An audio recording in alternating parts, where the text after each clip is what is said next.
I remember years ago thinking about Steve's question about the busy pastor who feels run ragged, that I remember you said busyness is moral laziness. Yes. What did you mean by that? Well, I meant by that perspiration is no substitute for inspiration, and that busyness is a narcotic of the soul because it gives me self-importance, but it's a false source of self-fulfillment. Yeah. Yeah. I remember Steve being really impressed, just feeling those pressures, just run ragged, and having this feeling that if I could just get to the end of a little bit more and get a little bit more organized, then there'd be space for self-care, for prayer, for acting personally. And just, I was rebuked by looking at a number of figures in the history of the church that were, you know, pre-modern life was pre-analgesic, pre-anesthetic, and pre-anesthetic. Like, I mean, people just hurt all the time.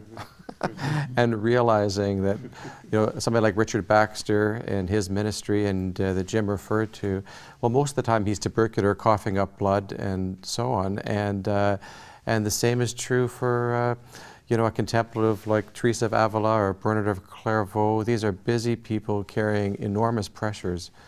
And just, I think busyness actually is an excuse. Yes, it is. Yeah. It is a form of moral depletion. Yeah.